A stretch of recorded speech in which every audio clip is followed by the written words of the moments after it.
En el Evangelio según Mateo capítulo 27. En esta oportunidad, hermanos, vamos a leer del verso 51 al verso 56. En esta oportunidad, hermanos, vamos a estar aprendiendo el tema después de la cruz, milagros y testigos. Dice la palabra de Dios, Mateo capítulo 27, versículo 51. Y he aquí, el velo del templo se rasgó en dos, de arriba abajo, y la tierra tembló y las rocas se partieron, y se abrieron los sepulcros, y muchos cuerpos de santos que habían dormido se levantaron. Y saliendo de los sepulcros, después de la resurrección de él, vinieron a la santa ciudad y aparecieron a muchos. El centurión y los que estaban con él guardando a Jesús, visto el terremoto y las cosas que habían sido hechas, temieron en gran manera y dijeron: verdaderamente este era hijo de Dios. Estaban ahí muchas mujeres mirando de lejos, las cuales habían seguido a Jesús desde Galilea sirviéndole, entre las cuales estaba María Magdalena, María la madre de Jacobo y de José, y la madre de los hijos de Zebedeo. Oremos a nuestro Dios. Padre, gracias te damos porque nos permites un día más, Señor. Fue tu gracia la que nos despertó en esta mañana, Señor. Y es por eso que te damos gracias. Nos has permitido reunirnos una vez más. Ahora te pedimos, Señor, que ayudes a disponer nuestro corazón para recibir esta palabra, Señor. Entender la gloriosa verdad, Señor, de que gracias al sacrificio de Jesucristo nosotros ahora tenemos entrada gratuita al trono de la gracia. Gracias te damos, Señor. Ayúdanos a vivir de acuerdo a lo que estaremos aprendiendo, pues no queremos ser oidores olvidadizos, sino hacedores de tu palabra. Abre nuestro entendimiento y que sea tu Espíritu Santo, Señor, ayudándonos a cada uno de nosotros a entender tu propósito en nosotros. Gracias te damos. Todo esto te lo hemos pedido en el nombre de Jesús. Amén. ¿Pueden tomar su asiento, hermanos? Por las últimas semanas, hermanos, hemos estado aprendiendo de una manera detallada acerca de la pasión de Cristo. Los que estuvieron presentes recordarán que la semana pasada aprendimos sobre la muerte de nuestro Señor Jesús. Una vez que nuestro Señor Jesucristo cumple con ese propósito por el cual Él vino a esta tierra, la palabra de Dios nos enseña que Él entrega su Espíritu. El texto del día de hoy, hermanos, nos narra aquellos acontecimientos inmediatamente después de su muerte. Acontecimientos milagrosos, los cuales acabamos de leer en el texto de esta oportunidad. Estos eventos milagrosos, hermanos, nos confirman, enseñan de que aquel que murió en la cruz no fue un simple otro hombre entre muchos. Más bien, hermanos, estos milagros nos enseñan que la muerte de nuestro Señor Jesucristo fue de importancia universal. En realidad, hermanos, el acontecimiento más influente sobre la historia ha sido precisamente la vida y muerte de nuestro Señor Jesucristo. Y Dios Padre quiere dejar a saber la importancia de la muerte de su Hijo, y es por eso que inmediatamente después de su muerte, cuando nuestro Señor Jesucristo entrega su Espíritu, inmediatamente después nos encontramos con tres eventos milagrosos, los mismos de los cuales vamos a aprender, uno por uno. Pero de la misma manera, hermanos, en este relato de estos tres eventos milagrosos, la palabra de Dios nos enseña acerca de dos grupos de testigos y el efecto que estos milagros tuvieron sobre estos grupos. Ese va a ser nuestro enfoque en esta oportunidad, hermanos. Vamos a estar aprendiendo los milagros después de la muerte de nuestro Señor Jesús, pero de la misma manera la reacción de los testigos presentes. En primer lugar, hermanos, veamos el primer evento milagroso una vez que nuestro Señor Jesús entrega su Espíritu. Y en primer lugar, hermanos, podemos ver que el velo del templo se rasgó en dos. Mateo 27, 51. Y he aquí, el velo del templo se rasgó en dos, de arriba abajo. Por un momento, hermanos, quiero que regresemos al texto final de la semana pasada para que podamos ver la conexión inmediata del texto de la semana pasada con el del día de hoy. Y para esto vayamos un verso atrás, al verso 50. Mateo 27:50 nos enseña: mas Jesús, habiendo otra vez clamando a gran voz, entregó el Espíritu, y he aquí el velo del templo se rasgó en dos, de arriba abajo. Inmediatamente después de que nuestro Señor entrega su Espíritu, el texto nos enseña que el velo del templo se rasgó en dos, de arriba abajo. Para los que no saben, hermanos, el templo de la época tenía más de un velo, no solamente era un velo. Había un velo que dividía el patio del templo con el santuario. Esta división hasta cierto punto era hecha primordialmente para el pueblo judío y los gentiles. Esos gentiles, como eran vistos de una manera menor, no tenían permitido entrar a cierta área. Entonces, en el templo de la época, hermanos, había un velo que dividía el templo y el patio, el santuario. Pero había otro velo, mucho más importante. Y este otro velo se le conoce, en la palabra se menciona como el segundo velo. Y este velo, hermanos, separaba el lugar santo del lugar santísimo. Vean lo que dice Hebreos capítulo 9, verso 3. Dice: tras el segundo velo estaba la parte del tabernáculo llamada el lugar santísimo. Este segundo velo, hermanos, era el más importante de todo el templo. Y sin duda alguna es el velo al cual se refiere el texto de esta oportunidad, que inmediatamente después de la muerte de nuestro Señor Jesucristo se rasgó en dos, de arriba hacia abajo. Ahora, es importante, hermanos, que nosotros entendamos, antes de entender cómo se rasgó ese velo, debemos de entender en primer lugar, hermanos, el propósito y cómo es que ese velo fue implementado. Porque ese velo, hermanos, no fue puesto por los levitas, por algún anciano o algún líder del templo. Ese velo, hermanos, fue instrucción directamente por parte de Dios que se pusiese. Y para entender un poco esto, hermanos, no perdamos el Evangelio según Mateo, pero les pido que por favor me acompañen al libro de Éxodo. Vamos a regresar a la ley mosaica. Éxodo capítulo 26, y vamos a leer del versículo 31 en adelante para que entendamos un poco más acerca de este velo que ahora ha sido rasgado. Éxodo capítulo 26, versículo 31. Dice la palabra de Dios, se está dando una instrucción, Dios a su pueblo. También harás un velo de azul, púrpura, carmesí y lino torcido. Será hecho de obra primorosa con querubines. Y lo pondrás sobre 4 columnas de madera de acacia cubiertas de oro, sus capiteles de oro, sobre basas de plata. Y pondrás el velo debajo de los corchetes, y meterás ahí del velo adentro el arca del testimonio, y aquel velo, ayúdeme a leer esta parte, os hará separación entre el lugar santo y el lugar santísimo. ¿Por qué es tan importante esta instrucción? ¿Cuál es el propósito del velo? Claramente, como nos enseña el mismo verso que leímos en Éxodo, el propósito del velo era la separación. ¿Y por qué era tan importante esta separación, hermanos? Esta separación era importante porque en el lugar santísimo, hermanos, como lo podemos ver de acuerdo al Antiguo Testamento, ese era el lugar donde la gloria y presencia de Dios era manifiesta de una manera palpable. La finalidad de este velo, hermanos, era separar al hombre pecador de la presencia santa de Dios.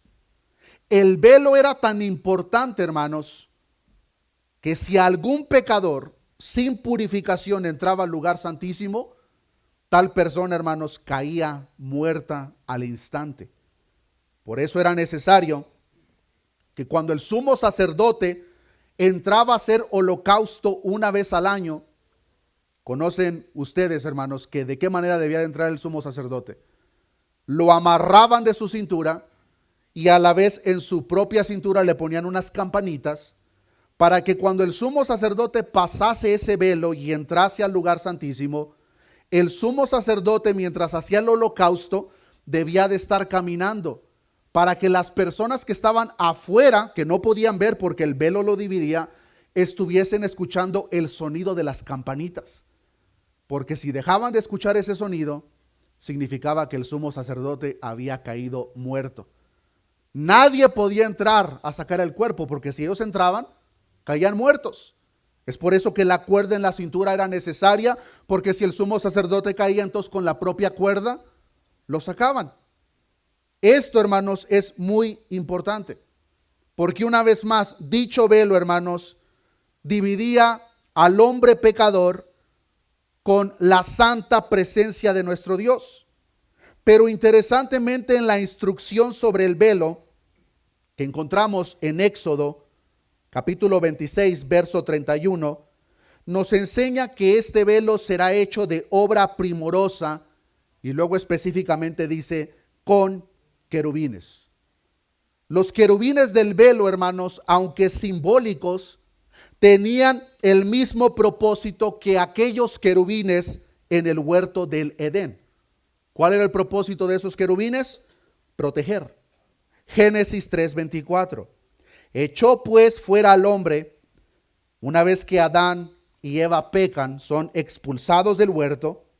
Echó pues fuera al hombre y puso al oriente del huerto de Edén querubines y una espada encendida que se revolvía por todos lados para guardar el camino del árbol de la vida. Algo también que es importante a considerar, hermanos, es que ni siquiera los propios sacrificios prescritos por Dios para limpiar los pecados del pueblo tenían el valor expiatorio suficiente como para hacer que el hombre libremente pudiese entrar a la presencia de Dios. Estos sacrificios, hermanos, solo una vez más permitían al sumo sacerdote, en representación del pueblo, entrar al lugar santísimo una vez al año. Por lo tanto, de manera resumida, hermanos, el velo era un símbolo. El velo era un recordatorio de lo imposible que era de tener una verdadera y cercana comunión con el Dios tres veces santo y los hombres pecadores como usted y como yo. Y este patrón lo podemos ver de manera repetida por todo el Antiguo Testamento, porque incluso cuando encontramos esas interacciones del Dios Todopoderoso con los hombres, son interacciones muy limitadas. Cuando Moisés se encuentra en aquel monte con Dios, la palabra de Dios nos enseña que Moisés no lo pudo ver. Lo único que Dios le permitió ver fue su espalda. ¿Por qué? Porque si Moisés era expuesto a la presencia de Dios, Moisés iba a caer muerto. Es por eso que Isaías, cuando se encuentra delante del trono de Dios, Isaías exclama maldición sobre sí mismo. Isaías 6:5. Entonces dije, ay de mí, que soy muerto, porque siendo hombre inmundo de labios y habitando en medio del pueblo que tiene labios inmundos, han visto mis ojos al Rey, Jehová de los ejércitos. Ese velo era un recordatorio, hermanos, de lo imposible que era para hombres pecadores tener una cercanía y comunión sin interrupción con el Dios justo, soberano y tres veces santo. Pero algo sucedió en la cruz que cambió todo por completo. La sangre derramada en aquella cruz no fue como la de los toros o los machos cabríos, que no tenía la facultad de limpiar de una manera permanente los pecados de las personas. Es por eso que Hebreos capítulo 10 verso 4 nos enseña, porque la sangre de los toros y de los machos cabríos no puede quitar los pecados. A cambio, la sangre que fue derramada en aquella cruz, la del varón perfecto, es aquella sangre del Cordero que, como la misma palabra de Dios lo presenta, es el Cordero de Dios que quita el pecado del mundo. Esa sangre fue muy diferente. Una sangre que, como Hebreos lo presenta, es una sangre que clama mejor que la de Abel. Dice Hebreos 12:24, Jesús el mediador del nuevo pacto, y a la sangre rociada que habla mejor que la de Abel. Esa sangre, hermanos, derramada en aquella cruz no tenía la necesidad de ser derramada año a año o día a día, porque esa sangre, como ya lo hemos aprendido, hermanos, era una sangre perfecta. Y por eso nos enseña Hebreos 10:11. Ciertamente, todo sacerdote está día tras día ministrando y ofreciendo muchas veces los mismos sacrificios que nunca pueden quitar los pecados. Mucha atención al versículo 12. Pero Cristo, habiendo ofrecido una vez para siempre un solo sacrificio por los pecados, se ha sentado a la diestra de Dios. Es por eso, hermanos, que cuando Jesús derrama su sangre en aquel madero, cuando nuestro Señor entrega su espíritu, cuando nuestro Señor dice consumado es, algo cambió por completo. Ese sistema levítico se ha cumplido y ya no es necesario. La gloria santa de Dios ya no se manifiesta en aquel lugar llamado el lugar santísimo que Dios mismo instituyó en un principio. Por la eficacia de la muerte de Jesús, hermanos, ya no hace falta esa separación del lugar santo al lugar santísimo. Comenta David Burke, el velo de separación ya no tiene razón de ser. Por tanto, Dios mismo declara que debe desaparecer y lo hace rasgándolo de arriba abajo, indicando así que la iniciativa de su rasgura viene del cielo. Este hecho fue hecho, hermanos, por Dios mismo, directamente por Dios. Ni siquiera, hermanos, el velo fue rasgado a consecuencia del propio terremoto que Dios causó. Pues notemos que de acuerdo a la secuencia de eventos, primero se rasgó el velo y después vino el temblor. Mateo 27:50. Mas Jesús, habiendo otra vez clamando a gran voz, entregó el espíritu, y he aquí el velo del templo se rasgó en dos, de arriba abajo. Ahora, ¿qué de importancia tiene, hermanos, este velo rasgado para nosotros? En primer lugar, el velo rasgado, hermanos, nos enseña que el sacrificio de nuestro Señor Jesucristo ha sido aceptado como plenamente válido por Dios. Y por consecuencia, los pecados de la persona que acude a Jesús para salvación, tal persona es hecha perfecta para siempre. Y esto es algo un poco confuso, porque usted puede preguntarse, ¿a poco significa que yo soy perfecto? Hermanos, delante de nuestro Dios, Dios no vive en un tiempo como nosotros. Nuestro Dios en el tiempo presente, Él ya ve su obra completa, terminada, a su pueblo perfecto. Pero como nosotros todavía no entramos ahí, hermanos, estamos en esta esfera, si se puede decir, hasta que nos espere la eternidad. Pero en segundo lugar, hermanos, el velo roto es a la vez la consecuencia y el reflejo del cuerpo de nuestro Señor Jesucristo, que también fue rasgado. Hebreos 10:20 nos enseña, por el camino nuevo y vivo que Él, hablando de Jesucristo, nos abrió a través del velo, esto es, de su carne. Así como el cuerpo de nuestro Señor fue rasgado, ese velo fue rasgado. En tercer lugar, hermanos, por medio de esta rasgura, Dios señala el fin de la vigencia del sistema levítico. Ese sistema levítico, hermanos, ya no es necesario. De la misma manera que el velo en el templo ya no es necesario. Es verdaderamente lamentable, hermanos, ver cómo mucha congregación hasta el día de hoy, hermanos, continúa acarreando prácticas del sistema levítico como si tuviese una aplicación para nosotros. Pero, hermanos, cuando Jesucristo murió en aquel madero, cuando el velo se rasgó en dos, el sistema levítico queda cumplido y por lo tanto ya no es aplicable ni necesario para nosotros. Ya quedó en el pasado. Pero lo más importante de todo, hermanos, Ese velo rasgado simboliza el hecho de que ya no existe barrera alguna, hermanos, de la presencia de Dios y aquellos que ahora por la sangre de Cristo se encuentran en Él. Aquello que nos separaba antes, hermanos, aquello que nos podría matar si nosotros entrásemos, hoy, gracias a la sangre de Jesucristo, queridos hermanos, no solamente tenemos entrada, sino que tenemos una plena invitación por parte de Dios para que nos acerquemos. Y todo esto fue gracias a Cristo. En otras palabras, la muerte de Jesús, hermanos, nos abre la puerta. Y es por eso tan importante, hermanos, que nosotros entendamos que fuera de Cristo no hay salvación. No hay salvación para aquel que niega la obra o persona de Jesús. Primera de Juan 2:23 nos enseña: todo aquel que niega al Hijo tampoco tiene al Padre. El que confiesa al Hijo tiene también al Padre.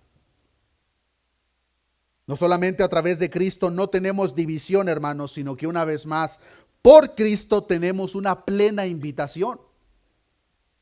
Hebreos 4:15 nos enseña: porque no tenemos un sumo sacerdote que no pueda compadecerse de nuestras debilidades, sino uno que fue tentado en todo, según nuestra semejanza, pero sin pecado. Mucha atención al verso 16. Acerquémonos pues. ¿De qué manera nos invita a que nos acerquemos? Confiadamente al trono de la gracia para alcanzar misericordia y hallar gracia para el oportuno socorro. Esta invitación, queridos hermanos, simplemente previo a Cristo era imposible. Nadie que era parte del pueblo de Dios tenía esta invitación, porque esa separación de cierta manera todavía estaba presente. Pero ahora nosotros, gracias a Jesucristo, gracias a que el velo fue rasgado en dos, tenemos esta invitación para que nos acerquemos confiadamente al trono de la gracia. ¿Y sabe por qué ahora usted y yo nos podemos acercar confiadamente al trono de la gracia, hermano, hermana? Porque previo al sacrificio de Cristo, aquel que entraba se estaba representando a sí mismo. Pero gracias a Cristo, hermanos, cuando nosotros entramos al trono de la gracia, Dios Padre ya no ve lo pecadores que somos nosotros. Dios Padre ve la perfección y santidad de su Hijo en ti y en mí. Dios ya no nos ve como pecadores, hermanos. Dios ya no nos ve como sus enemigos. Dios ya no nos ve como desconocidos. Ahora Dios Padre ve la imagen de su Hijo Jesucristo sobre cada uno de nosotros. Y es por la gracia de Cristo que ahora nosotros nos podemos acercar al trono de la gracia. Esto es verdaderamente glorioso. Pero ahora veamos, hermanos, el siguiente evento milagroso que sucedió inmediatamente después de la muerte de nuestro Señor. Ya vimos que el velo se rasgó en dos, pero ahora veamos cómo en segundo lugar la tierra tembló. Mateo 27:51. Y he aquí, el velo del templo se rasgó en dos de arriba abajo, y la tierra tembló, y las rocas se partieron. Este temblor, hermanos, es muy significante. Posiblemente personas presentes hayan vivido en algún terremoto, temblor notable. Aquí en Denver, debido a la ubicación y cómo estamos rodeados de montañas, es muy difícil que eso suceda. Pero cuando yo platico con mi familia en México, en el estado de Michoacán, es algo muy común. Tembló ayer 4.3. Es muy típico que tiemble. Pero este temblor, hermanos, es muy significativo por la siguiente razón. Cuando el primer pacto fue establecido por Dios hacia su pueblo a través de Moisés, en aquel monte, el monte de Sinaí, hubo un terremoto. Vean lo que dice Éxodo, capítulo 19, verso 18. Aquí Dios le entrega a su pueblo a través de Moisés su ley, su propósito. Y dice el verso 18 de Éxodo 19: todo el monte Sinaí humeaba, porque Jehová había descendido sobre él en fuego. y el humo subía como el humo de un horno. Y todo el monte, ¿qué pasaba, hermanos? Se estremecía en gran manera. Hay un terremoto sucediendo en ese monte mientras Dios entrega el pacto con su pueblo. Pues ahora, hermanos, hay un nuevo pacto. Un nuevo pacto más glorioso que el primero, que ha sido inaugurado. Y Dios, como en la primera ocasión, hace saber su presencia una vez más a través de un terremoto. Un terremoto en el primer pacto, el antiguo, un terremoto en el segundo. Acontecimiento número 3. Santos resucitados. Mateo 27:52. Y se abrieron los sepulcros y muchos cuerpos de santos que habían dormido se levantaron. Y saliendo de los sepulcros después de la resurrección de él, vinieron a la santa ciudad y aparecieron a muchos. Esto es de película, hermanos. Esta tercera señal, hermanos, ha sido causa de debate en cuanto a la secuencia de eventos. Pero si nosotros ponemos atención, hermanos, Mateo es muy específico en la manera en que lo presenta y la manera en que registra este tercer milagro. Y Mateo específicamente relata, hermanos, que este acontecimiento sucedió después de la resurrección de Cristo. En otras palabras, hermanos, el mismo viernes que nuestro Señor Jesucristo muere en aquel madero, entregando su espíritu, el velo es rasgado y un terremoto sucede. Y seguramente por el propio terremoto, los sepulcros fueron sacudidos. Pero es importante que nosotros entendamos y notemos que no hubo resurrección alguna ni el viernes, ni el sábado, sino hasta el domingo. Y estas personas, hermanos, no resucitaron hasta después de la resurrección de Cristo. Notemos el texto, Mateo 27:52. Y se abrieron los sepulcros y muchos cuerpos de santos que habían dormido se levantaron. Y saliendo de los sepulcros, ¿cuándo salieron? Después de la resurrección de él. ¿Quién es él? Cristo. Vinieron a la santa ciudad y aparecieron a muchos. ¿Por qué es tan importante este detalle, hermanos? Este detalle es verdaderamente importante, hermanos, porque por la palabra de Dios podemos ver que nuestro Señor Jesucristo es el primogénito de los muertos. Vean lo que dice Colosenses capítulo 1, versículo 15. Colosenses capítulo 1, versículo 15. Él, hablando de Cristo, es la imagen del Dios invisible.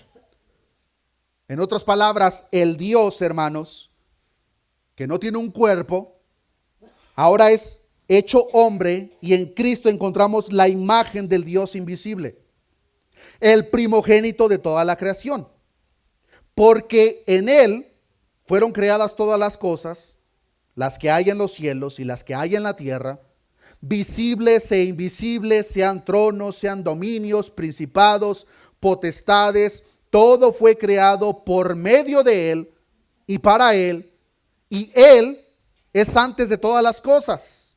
Cristo es eterno, por eso es que dice, él es antes de todas las cosas, y todas las cosas en él subsisten. Y él es la cabeza del cuerpo, que es la iglesia, el que es el principio, y como dice a continuación, el primogénito de entre los muertos, para que en todo tenga la preeminencia. De acuerdo a lo que la palabra de Dios nos enseña, hermanos, Jesucristo es el primogénito entre los muertos. ¿Qué significa eso? Jesucristo es el primogénito entre los muertos, hermanos, porque es el primero que vencería la muerte de una manera completa. Pero ahora, gracias a la muerte y resurrección de Jesucristo, cada uno de aquellos que están en Cristo vamos a gozar del mismo beneficio. Hermano, hermana, posiblemente muchos de ustedes se encuentran cansados en esta oportunidad. Hablaba con unos hermanos el viernes, no pude venir, hermanos, porque me dio un resfriado que aparentemente recientemente me está dando más de lo normal. Pero hermanos, algo que debemos de entender, estos cuerpos, hermanos, son débiles. Estos cuerpos se van desgastando. Estos cuerpos se enferman. Estos cuerpos, hermanos, van a dejar de ser.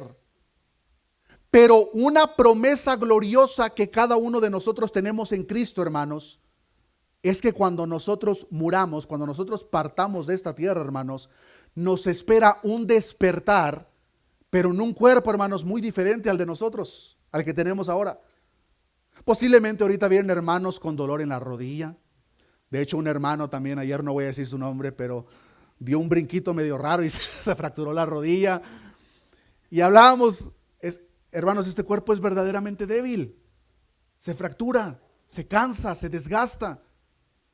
Pero hermanos, lo glorioso de todo es que gracias a la muerte y resurrección de Jesucristo, el primogénito de entre los muertos, nosotros tenemos la promesa de que vamos a resucitar con cuerpos, pero mucho más gloriosos. No se van a cansar, no le va a doler la espalda, no nos va a cambiar el color del pelo.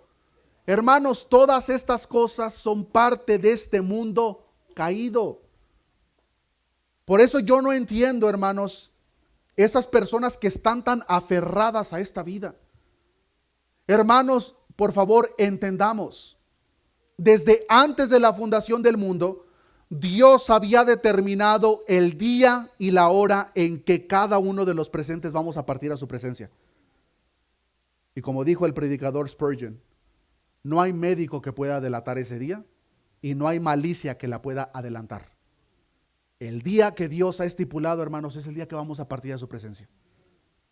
Si Él lo quiere hacer a través de una enfermedad, si Él lo quiere hacer de la manera que Él quiera, hermanos, Él es el soberano. No nos aferremos a esta vida, hermanos, porque lo más glorioso nos espera. Y la razón por la cual tenemos esa confianza es gracias a Cristo, porque Él venció la muerte. Primera de Corintios 15:20 nos enseña: mas ahora Cristo ha resucitado de los muertos, primicias de los que durmieron es hecho. Cristo fue el primero, pero ahora todos nosotros que nos encontramos en Cristo tenemos la misma esperanza a un tiempo futuro.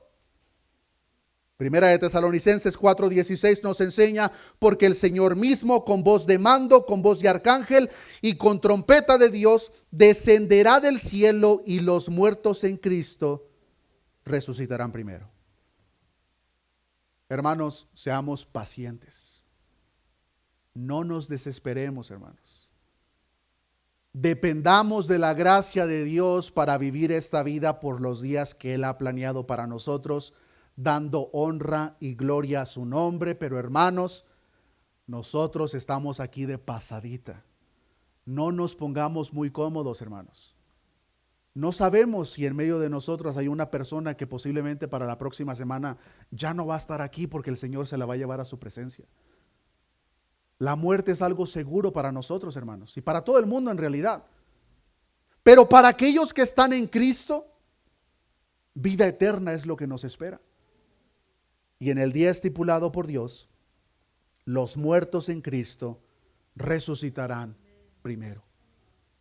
Unos cuerpos, hermanos, tan gloriosos que solamente yo me puedo imaginar. La palabra de Dios no nos da detalles sobre estos cuerpos, pero sí podemos concluir, hermanos, que son cuerpos muy diferentes a los que hoy en día tenemos. Yo pienso que hasta cierto punto, hermanos, no soy el único que estoy cansado de todo lo que sucede en este mundo, del pecado, enfermedades, dolores, todo lo que experimentamos, queridos hermanos. Nosotros, a diferencia de aquellos que no están en Cristo, nosotros sí tenemos una esperanza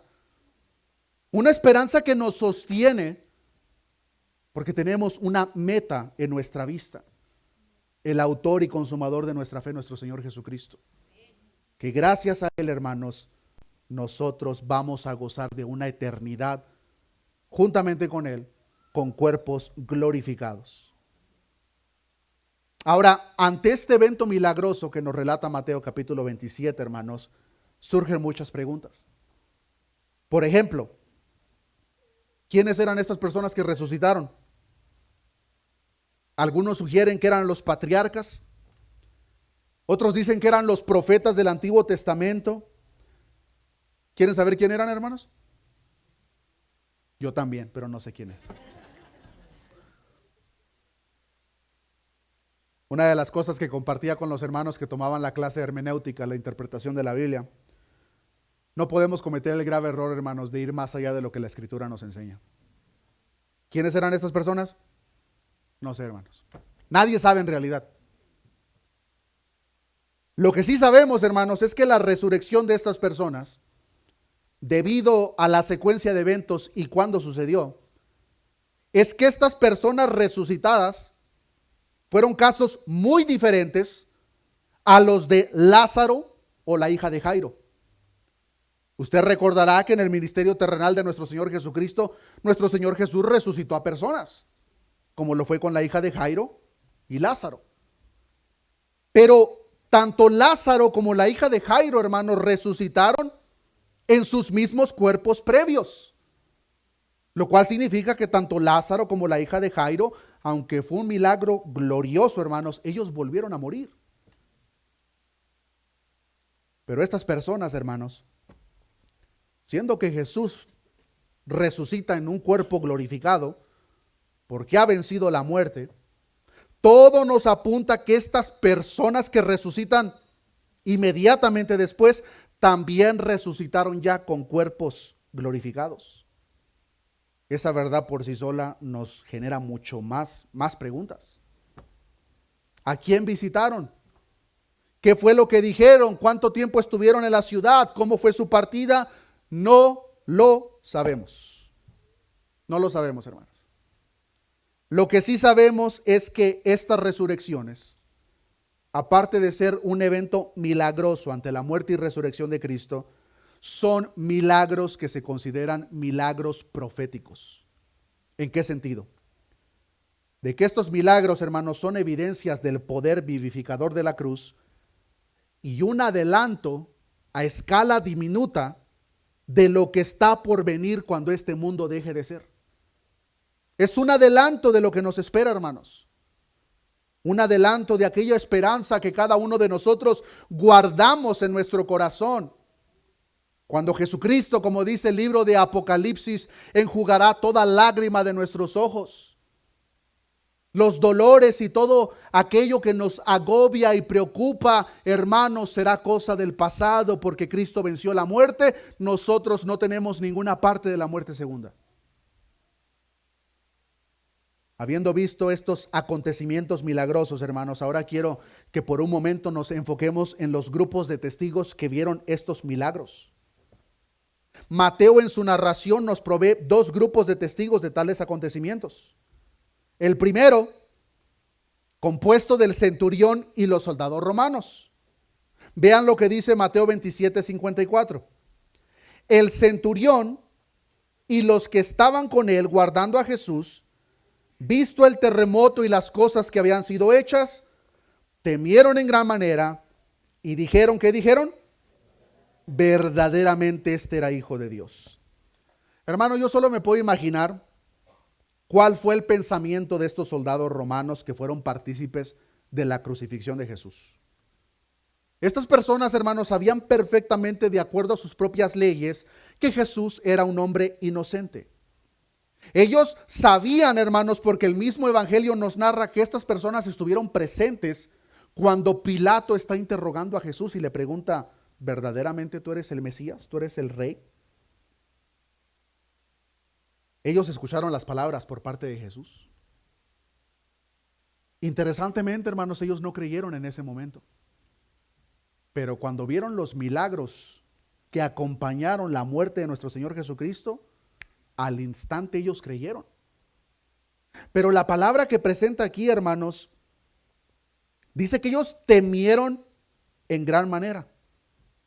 Y la palabra original usada para temieron es la palabra griega fobeo, donde proviene la palabra fobia para nosotros. Esta palabra se refiere a un terror, pánico absoluto y ansiedad extrema.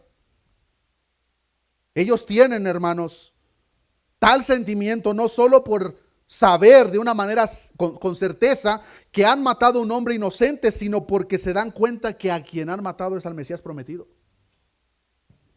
Por eso nos enseña el texto que ellos dicen verdaderamente, este era el Hijo de Dios. Ahora, hermanos, estas personas, hermanos, no eran judías. Y lo interesante de esto, hermanos, es de que ahora la gracia de Dios, que se había extendido a aquel ladrón a la par de la cruz de nuestro Señor, ahora se extiende hacia este soldado romano o líder, habiendo personas judías que a la luz de todo esto siguen sin creer. Pero esta gracia ahora es extendida, hermanos. Aunque los propios líderes religiosos judíos, estando debajo de la cruz, todavía no creen, pero ahora los gentiles están creyendo. Por último, Mateo nos narra, hermanos, una lealtad reflejada en este segundo grupo, compuesto de María Magdalena, María la madre de Jacobo y de José y la madre de los hijos de Zebedeo. Mateo 27:55. Estaban ahí muchas mujeres mirando de lejos, las cuales habían seguido a Jesús desde Galilea sirviéndole. Entre las cuales estaban María Magdalena, María la madre de Jacobo y de José y la madre de los hijos de Zebedeo. Por el paralelo de Juan nos damos cuenta que también María, la madre de Jesús, estaba presente. Este segundo grupo de personas, hermanos, es muy diferente al primero, en el sentido de que estas personas ya eran creyentes desde hace tiempo. No solamente eran creyentes, sino que el texto nos enseña que habían servido a Jesús desde Galilea. Es decir, cuando Jesús está llevando a cabo su misión en esta tierra, estas mujeres van siguiendo a Jesús, sirviéndole en lo que el maestro necesitaba. Y hermanos, este es un glorioso detalle a resaltar para las hermanas presentes. Y este detalle, hermanos, bueno, en realidad hay dos. Pero el primero, hermanos, es de que de los discípulos de Jesús, hermanos, no se encuentra ninguno más que Juan. ¿Dónde están los demás? No están presentes, hermanos. Pero estas mujeres que fielmente habían servido a Jesús, ahí están debajo de la cruz. Qué fuerza y voluntad de estas mujeres, hermanos. Claro, nosotros entendemos, era la propia gracia de Dios que las sustentaba. Pero estas mujeres, hermanos, son ejemplares para nosotros. En el sentido de que en medio de la adversidad estas mujeres siguieron firmes. Y este grupo de mujeres, hermanos, en realidad es un grupo diverso del tipo de mujeres que nos encontramos. Había solteras, había casadas, había con hijos. Comenta el pastor John MacArthur sobre este grupo de mujeres. Dios tiene un papel maravilloso y bendito para las mujeres que Él ha bendecido con la soltería, para las mujeres que son madres fieles y para aquellas que son esposas fieles. El propósito y plan de Dios, hermanos, en estas mujeres, que en esta propia escena mostraron un mayor valor y valentía que los propios discípulos de nuestro Señor Jesucristo. Y como adelanto, hermanos, ¿a quién creen ustedes que Jesucristo se le apareció una vez resucitado por primera vez? No fue a sus discípulos, hermanos. Fue a estas mismas mujeres. Las mujeres, queridos hermanos, tienen un propósito y un lugar especial en el plan y propósito de nuestro Dios Todopoderoso, que lamentablemente es desechado por algunos, malinterpretado por otros. Pero hermana presente, Dios tiene un propósito glorioso en tu vida. Y esto lo podemos ver desde los tiempos antiguos, pero en esta escena en particular, hermanos, un grupo de mujeres llenas de valor, valientes, que estuvieron entregando su vida a Jesús en servicio desde que Jesús comenzó su ministerio estando en Galilea. Como resumen, hermanos, el ministerio terrenal de nuestro Señor Jesucristo fue lleno de milagros que autenticaron su misión y persona. Milagros que nos dejaron en claro que Jesucristo es el Mesías prometido, el Hijo de Dios. Pero claramente su muerte no fue la excepción, hermanos. Hubo acontecimientos milagrosos que la acompañaron. Un terremoto, personas resucitando después de él, pero el velo que dividía el lugar santo del lugar santísimo es rasgado en dos. Señales que autentican su misión concluida, consumado es. Ya no hay más división. Gracias a Cristo tenemos acceso directo al trono de la gracia de nuestro Señor Jesucristo. Y aún ante estas gloriosas señales, hermanos, muchas personas en aquel entonces seguían dudando. Otros con temor creyeron. Y hermanos, eso no ha cambiado en lo absoluto el día de hoy. Porque hoy en día, hermanos, ante la propia predicación del Evangelio, unos permanecen indiferentes. Otros guardan duda en su corazón. Otros, hermanos, con temor reconocen que solo en Cristo hay salvación y depositan su confianza en Él, como lo hizo el centurión. Otros con amor entregan su vida al servicio a Dios, como lo hicieron estas mujeres mencionadas. Queridos hermanos, ¿con cuál de esos nos identificamos nosotros? ¿Permanecemos indiferentes ante el sacrificio glorioso de nuestro Señor Jesucristo en aquel madero? ¿O tenemos una respuesta como la del centurión, que con temor en nuestro corazón verdaderamente reconocemos que Jesucristo es el Hijo de Dios, en quien hay perdón y salvación? O aún mejor, nos identificamos con estas mujeres, hermanos, que son un ejemplo de mujeres con valor y servicio. Verdaderamente, hermanos, espero que nos identifiquemos más con estas mujeres, que a pesar del peligro que esto podía traer a sus vidas, hermanos, ellas no se apartaron. Ellas estuvieron, de hecho, por el otro evangelio nos enseña que inicialmente estuvieron al pie de la cruz, pero después se apartaron. Pero no creamos por un momento que ellas se apartaron porque tuvieron miedo. Ellas se apartaron, hermanos, porque no pudieron soportar el dolor de ver a su maestro torturado en aquel madero. Pero aunque a distancia, allí estuvieron esas mujeres, hermanos, firmes, llenas de valor. Y claro, nuestro Señor Jesucristo honró tal valentía en estas mujeres, pues a quien en primer lugar se le aparece una vez que resucita es a estas mujeres. Y es a las primeras que les da la tarea de decir: vayan y díganle a los demás los que han visto. Así que por un momento, hermana, posiblemente tú pienses: bueno, pero es que en realidad yo no sé qué es lo que Dios tenga planeado para mí. Yo no te puedo dar respuesta de una manera detallada, pero sí te puedo decir lo siguiente, hermana presente. No importa si tú eres soltera, no importa si tú eres casada, si eres abuela, tienes muchos hijos, eso no importa. Lo que importa, querida hermana, es que el Dios poderoso, soberano, creador del universo, te ha creado con un propósito. Y tenlo por seguro, hermana, que ese propósito por el cual Dios Padre te ha creado, lo va a cumplir en ti. Lo único que Dios espera de ti, hermana, es que tú confíes. Deposita tu confianza en Él. Dios no te va a defraudar. Pero para todos los demás, hermanos, que sea un ejemplo a seguir para cada uno de nosotros.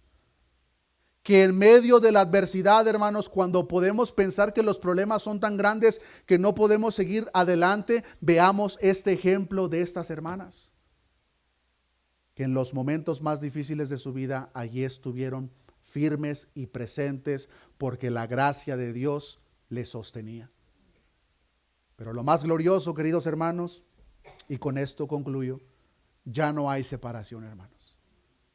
Lo que antes nos podría matar si nosotros entráramos a la presencia de Dios, hoy, gracias al sacrificio y la sangre derramada de nuestro Señor Jesucristo que está sobre nosotros, nosotros tenemos no solamente la entrada, sino que tenemos la invitación por parte de Dios Padre que nos dice: acérquense confiadamente. No que nos acerquemos con vergüenza, con indiferencia, sino que dice la palabra: acérquense confiadamente.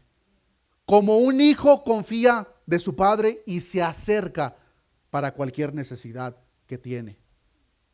Así que con esa misma confianza, hermanos, acerquémonos a Dios en esta oportunidad. Oremos a nuestro Dios. Padre, gracias por la obra de tu Hijo Jesucristo en aquel madero. Gracias a que ese sacrificio fue acepto, tu palabra nos enseña que el velo fue rasgado en dos. Eso significa para nosotros, Señor, que ya no hay interrupción alguna para acercarnos a Dios. No necesitamos de un sacerdote, no necesitamos de un cura, no necesitamos de un papa, no necesitamos de un pastor, no necesitamos de hombre alguno para acercarnos a Dios, pues Jesucristo es ese camino. Gracias, oh Cristo, por abrir ese camino para cada uno de nosotros. Gracias a tu sacrificio, Señor, ahora nosotros tenemos esa invitación plena. Tu palabra nos enseña: acerquémonos pues confiadamente al trono de su gracia. Señor, gracias al sacrificio de Jesucristo, nosotros hoy en día nos acercamos en esa misma confianza, Señor. Reconociendo que no nos acercamos a un desconocido, no nos acercamos a ti como el juez, nos acercamos a ti como nuestro Padre. Nos has adoptado, Señor. La sangre de tu Hijo Jesucristo está sobre nosotros y gracias a Él nosotros tenemos entrada libre y gratuita hacia ti, Señor. Gracias por esa obra tan gloriosa en aquel madero a favor nuestro. Pero también, Señor, en esta oportunidad oro por mis hermanas presentes, Señor. En tu palabra podemos ver, Señor, ese lugar especial que estas mujeres tenían, Señor, que te iban siguiendo cuando estabas en tu ministerio terrenal, sirviéndote en cualquier necesidad que tú tenías, Señor. Mujeres ejemplares que tú honraste posteriormente a tu resurrección, Señor. Señor, tú conoces el corazón de mis hermanas presentes. Posiblemente hay duda en su corazón, incertidumbre. Posiblemente se sientan solas. Señor, yo no lo sé, pero tú lo sabes. Tú conoces el corazón y sus intenciones. Oro, Señor, para que sea tu Espíritu Santo trayendo, Señor, la convicción en el corazón de mis hermanas por el propósito que tú las creaste, Señor. Tú las has creado, Señor, con un propósito glorioso y específico, Señor. Quita esas dudas de su mente, Señor. Que sea tu gracia operando sobre ellas. Que sea tu gracia sosteniéndolas, Señor. Que sea tu gracia tomándolas de la mano, encaminándolas a través de las diversas adversidades que puedan pasar en este mundo, que sabemos, Señor, que son muchas, Señor. Pero existe esa luz que nos espera. El autor y consumador de nuestra fe, nuestro Señor Jesucristo, que por este momento nos toma de la mano, aunque por un momento no lo podamos ver, pues por fe caminamos, pero confiamos, Señor, que llegará el día en el cual cuando entremos en tu presencia, tú mismo, oh Cristo de la gloria, enjugarás cada lágrima de nuestros ojos. El dolor que hoy experimentamos será cosa del pasado, Señor. Tu palabra nos enseña que gracias a la resurrección de Jesucristo, el primogénito de entre los muertos, nosotros hoy en día tenemos el mismo beneficio que nos espera. Tu palabra nos enseña: los muertos en Cristo resucitarán primero. Señor, en este cuerpo nos cansamos, Señor, nos desesperamos, nos frustramos, Señor. Y reconocemos que todo esto es efecto del pecado de este mundo caído. Pero esperamos, Señor, con paciencia y esperanza ese día glorioso cuando estos cuerpos sean revestidos de gloria, Señor, similares al de nuestro Señor Jesucristo. Mientras ese tiempo no llega, Señor, yo te pido que generes paciencia en nuestro corazón. Que tu propósito esté presente en nuestra mente en todo momento, Señor, para que cuando venga ese momento de duda, Señor, podamos traer a memoria tus promesas, Señor, y saber, reconocer en todo momento que vale la pena, Señor, aunque por un momento corto tengamos que sufrir. Esta vida momentánea no se compara, Señor, a la gloria que nos espera cuando entremos en tu presencia. Gracias te damos, Señor. Todo esto te lo hemos pedido en el nombre de Jesús. Amén y amén.